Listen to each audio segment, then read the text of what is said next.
말이 맞는 것 같아요. 우리의 신앙도, 우리 개인의 신앙도 그냥 버려두면요, 꼭 들판에 버려진 야생화 같아요.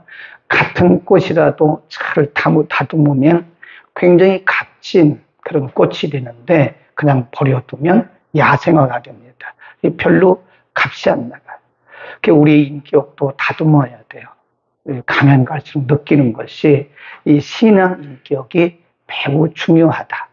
우리가 아무리 많이 알고 그래도 나의 신앙 인격이 잘 다듬어지지 않으면 하나님 앞에서도 그렇고 사람들 앞에서도 그렇고 우리가 열매 맺기가 어렵겠다. 가정도 마찬가지입니다. 요즘에 어려운 가정들, 깨어진 가정들, 위태로운 가정들이 너무 많아요. 가정도 다 가꾸어야 돼요. 다듬어야 됩니다. 이 가정을 잘 가꾸는 게 사실은 우리의 사명입니다. 먼 나라에 가서 선교사로 일하는 것도 중요하지만 그거보다 더 중요한 것이 뭐냐면 우리의 가정을 잘 가꾸어야 돼요. 그래서 성경이 남편의 의무, 아내의 의무, 부모의 의무, 자녀의 의무들을 잘 가르쳐 주신 것은 건강하고 경건한 그리고 아름다운 가정을 가꾸라고 그런 겁니다. 교회에서 아무리 기도를 많이 해도 가정에 가서 부부관계가 원만치 않다거나 형제 간의 관계가 원만치 않다거나 부모와 자식 간의 관계가 원만치 않다면 저는 그 신앙은 50점짜리라고 생각을 합니다. 절반이에요, 절반. 균형을 이루어야 돼요. 그래서 무엇보다도 가정을 잘 가꾸어요. 그 다음에 우리가 함께 힘써서 가꾸어야 할 것이 교회 공동체입니다. 이 교회 공동체가 가꾸어져야 돼요. 물론 하나님이 하시지만 우리 인간들의 책임이 굉장히 큽니다. 요즘에 보면 상처받은 교회들이 굉장히 많아요. 너무 많습니다. 그래서 교회가 교회 되지 못하는. 우리는 이 땅에 있는 동안 내 개인의 신앙도 가꿔야 되고 우리가 공동체의 일원이잖아요. 그래서 공동체를 잘 가꿔야 될 책임이 있어요. 14장, 15장이 교회 공동체를 건강하게 가꾸는 방법을 가르쳐 주는 거예요. 14장 1절 우리가 미리 공부했잖아요. 믿음이 연약한 자를 너희가 받되 그의 의심하는 바를 비판하지 마라 그랬잖아요. 교회는 모든 성도들의 신앙이 다 좋은 게 아닙니다. 먼저 된 자가 있고 나중된 자가 있고요. 비교적 믿음이 좋은 자들이 있고 그렇지 못한 자들이 있어요. 여기서 믿음이 약한 자라고 하는 것은 맨 아래 단계를 얘기하는 거예요. 그러니까 우리가 A군, B군, C군으로 나눈다면 C군을 의미하는 겁니다. B군은 중간이고 A군은 상당히 믿음이 좋은 분들인데 그런 분들은 A군에 속한 분들은 제가 볼 때 10%가 안 돼요. B군에 속한 사람은 그렇게 많지가 않습니다. 대부분 B군에 속하거나 아니면 C군에 속한데 C군에 속한 성도들을 우리가 어떻게 대할 거냐. 그들이 믿음이 없다고 약하다고 비난하지 말라는 거예요. 그 다음에 우리 어제 공부했잖아요. 14장 13절에 보면 13절 시작 그런즉 우리가 다시는 서로 판단하지 말고 도리어 부딪힐 것이나 할 것으로 형제 앞에 두지 아니할 것을 주의하라 그랬잖아요. 형제 앞에 두지 않도록 주의하라. 건강한 공동체를 이루기 위해서는요, A군에 속한 사람들의 책임이 있어요. 네, 잘못하면 A군에 속한 믿음이 좋은 사람들이 잘못하면 바리새적이 되기 쉽습니다. 네, 제 경험상 그래요. 이렇게 보면 잘하는 사람들의 특징이 뭐냐면 다 좋은데 잘하는 사람들이 남을 비난하는 걸 잘해요. 비난하고 비판하고 평가하는 거. 이건 아무도 해서는 안 돼요. 하나님도 우리를 비난하지는 않으시거든요. 하나님이 우리를 징계하시거나 때로는 책망은 하신 한이 있어도 하나님의 자녀인 우리들을 비난하지는 않습니다. 하나님도 비난하지 않아요. 하나님도 우리를 정죄하지 않습니다. 책망은 하시죠. 교훈상. 그런데 우리가 믿음이 연약한 자들을 비난하는 것은 하나님도 안 하는 일을 우리가 하고 있는 거예요. 오늘 본문에 더 중요한 우리가 건강한 공동체, 아름다운 공동체, 신령한 공동체를 이루기 위해서 우리가 또 할 것이 있어요. 그게 뭐냐? 15장 1절입니다. 시작. 우리 강한 자가 마땅히 연약한 자의 약점을 뭐 하래요? 담당하라고요. 담당. 강한 자는 A군에 속한 자들이에요. 약한 자는 누굽니까? C군에 속한 자입니다. 그러니까 자기 믿음 좋은 걸 자랑하는 사람은 성경을 모르는 사람이에요. 그래서 교회라고 하는 것은 사랑의 공동체입니다. A군에 속한 사람들이 C군에 속한 사람들을 비난하는 것은 이건 그리스도의 교회가 아닙니다. 사람들이 모이고 자기 과시하고 자기 자랑하는 거지 그게 무슨 그리스도의 몸입니까? 그러니까 1절을 꼭 기억하셔야 돼요. 너희 강한 자가 약자들의 약점을 담당하라. 약점을 담당하라. 그래서 건강한 공동체를 이루는 것이다. 아멘. 그 다음에 7절로 갑니다. 이러므로 시작. 이러므로 그리스도께서 우리를 받아 하나님께 돌리신 것 같이 너희도 서로 받으라. 거기다 줄보세요. 서로 받으라. Accept one another. one another란 말은요. 우리가 보통 영어에서 서로 그럴 때요. 둘이 서로는 each other라고 그래요. each other. 이 둘 이상이 서로는 one another입니다. 성경에는 영어 성경에 보면 다 one another예요. 우리 둘이 하는 게 아니에요. 모두가 함께 하는 거예요. 공동체에서 서로 받으라는 거예요. 뭘 받으라는 거예요? 약점을 받으라는 거예요. 어제도 그랬잖아요. 너희가 약한 자의 약점을 받으라 그랬잖아요. 오늘 두 번째 나오는 거예요. 받아주라. 왜 그러냐? 그리스도 안에서 하나님이 우리를 받으셨다는 거예요. 가만히 생각하면 우리가 허점투성이고 죄악투성이에요. 우리 가운데 뭐 하나님이 인정하실 만한 게 아무것도 없어요. 그런데 그리스도 안에서 우리를 받아주신 거예요. 여러분 이게 얼마나 큰 사랑인지 아십니까? 받아주심. 하나님이 우리를 받아주셨다는 것보다 이보다 큰 사랑이 어디 있나요? 우리를 하나님의 자녀로 받아주셨어요. 네, 저는 가끔 생각을 해요. 저는 양심적으로 말하는데 제가 늘 생각하는 저는 목사의 자격이 없어요. 네, 하나님이 목사로 받아주시고 안수해서 목사로 일을 하는 거지 사실 저는 개인적으로 볼 때 양심적으로 일하는데 그런 생각을 자주 합니다. 나는 목사 자격이 없는 사람이야. 그런데 하나님이 나를 받아주시고 자녀로 받아주시고 목사로 받아주시고 일꾼으로 받아주신 거예요. 그러니까 감사가 안 나올 수가 없죠. 게을릴 수가 없습니다. 자격이 없는 사람을 받아서 그 거룩한 일을 맡기셨는데 어떻게 제가 불평이 있을 수가 있고 어떻게 게으를 수가 있냐고요. 게으를 수가 없습니다. 네, 교만할 수도 없어요. 교만할 수가 없습니다. 교만은 건덕지가 없습니다. 제 의가 아니잖아요. 제 자격이 아니잖아요. 우리 모두는 그런 생각을 해야 돼요. 하나님이 나를 받으셨다. 그래서 나도 실수한 형제들을 받아줘야 돼요. 네, 실수한 사람들 난 용서 못해. 이러면요, 제가 볼 때 그리스도의 사람이 아닙니다. 그리스도의 사랑은 받아주는 거예요. 하나님이 그리스도 안에서 우리를 받아주신 거예요. 받아주신 겁니다. 우리를 막 비난하고 우리를 정죄하고 우리를 지적하고 그러지 않으세요. 우리가 허점투성인 거를 다 아세요. 다 아십니다. 우리가 어떻게 허점이고 어떻게 실수를 하고 어떻게 범죄하고 앞으로도 어떻게 실수한 거 미래까지 다 아세요. 과거, 현재, 미래를 다 아십니다. 그런데도 우리를 받아줘요. 이렇듯이 너희가 서로 받으라. 아멘. 7절 끝에 다시 보세요. 너희도 시작. 너희도 서로 받으라. 거기다 줄 그어놓으셨죠? 우리 서로 받읍시다. 하나하나 해가면 돼요. 네, 해가면 됩니다. 예, 그냥 내가 A군에 속했다고 사람들 막 비난하는 것은 이제 절대 하지 말자고요. 절대란 말 좀 이상하지만 앞으로 하지 말자고요. 그건 우리 소관이 아니에요. 우리 영역이 아니에요. 하나님의 영역입니다. 그 다음 또 중요한 말씀이 있죠. 2절. 거룩한 공동체를 이루기 위해서 우리가 어떻게 해야 되느냐? 2절. 시작. 우리 각 사람이 이웃을 기쁘게 하되 선을 행하고 옳지. 여기다 줄거든. 덕을 세우라. 덕을 세우도록 할지니라. 이 교회라고 하는 것은요. 이 공동체입니다. 그래서 생각이 다른 사람 다 달라요. 100명, 100명 다 생각이 다르고 다릅니다.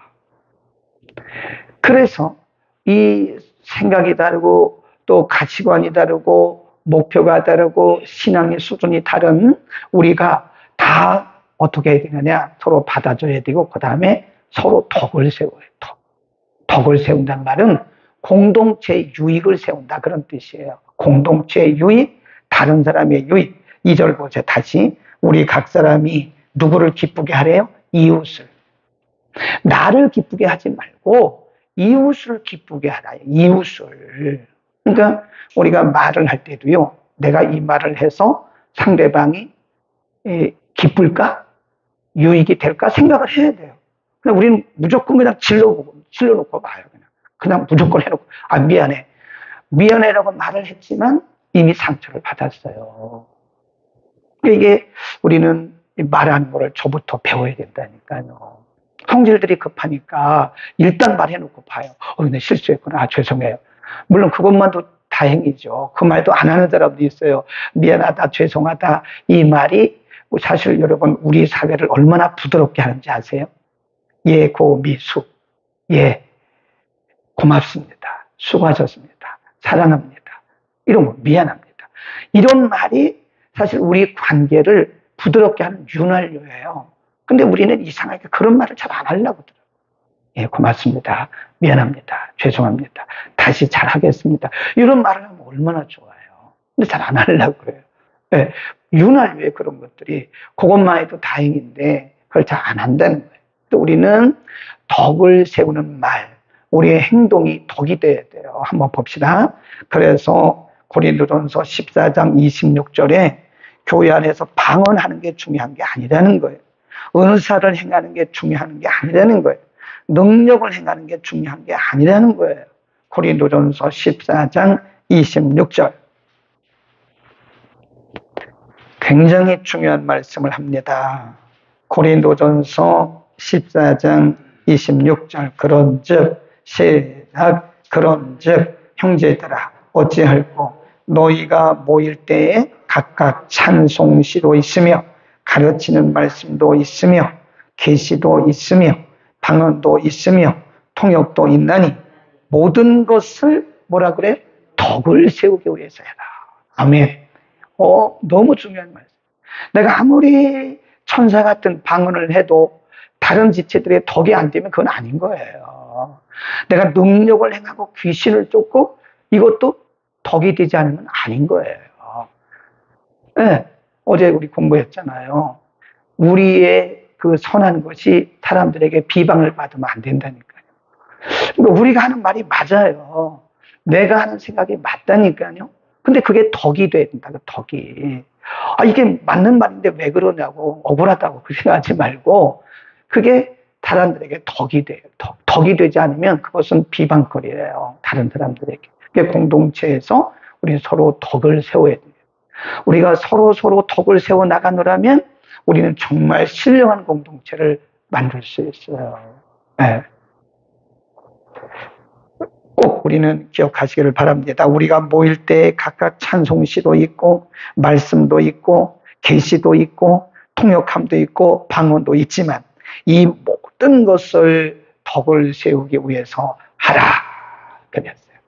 네. 이렇게 보면요, 요즘에는 이제 코로나 시국에 다 가족이 못 모여서 그러는데 이제 이런 치유 집회 이런 거를 잘 안 했잖아요. 3년 동안. 근데 코로나 이전에 보면요, 축사하는 분들이 우리나라 몇 분 있습니다. 근데 아주 젠틀하게 신사적으로 하는 분들도 많아요. 축사사요. 이거는요, 우리가 귀신을 쫓는 걸 축사라고 그러는데 귀신 쫓을 때 막 그 사람에게 귀신이라고 말하고 그러면 안 되거든요. 인격적으로 해야 돼요. 사람이 귀신이 아니거든요. 그 안에 그를 괴롭히는 영이 귀신이지. 근데 그 사람이 귀신인 것처럼 막 이렇게 욕하고 그러면 이 사람 나중에 인격에 상처를 받아요. 그래서 이 축사 사역을 할 때도요, 인격적으로 해야 돼요. 조용조용하게. 근데 제가 어느 분에게 들은 얘기인데, 어디 신문에 보니까 귀신 쫓아준다고, 귀신 들린 사람 많으니까. 귀신 쫓아준다고 갔대요. 그랬더니 사람들 많이 한 3, 40명 모였는데 이 앞에다가 이렇게 침상 같은 거 눕혀놓고 거기다 눕혀놓고 막 배를 때리면서 막 소리를 질러더래요. 근데 그 사람이 얼마나 인격적으로 참 많은 사람들 앞에서 자기가 귀신 들렸다고 하는 그런 말을 듣는 것도 너무 괴로운데 많은 사람들 앞에서 눕혀놓고 막 배를 때리면서 귀신 나가라고 그럴 때 나중에 본인이 너무 인격의 모멸감을 느꼈다고 그러더라고요. 그건 덕이 안 되는 거예요.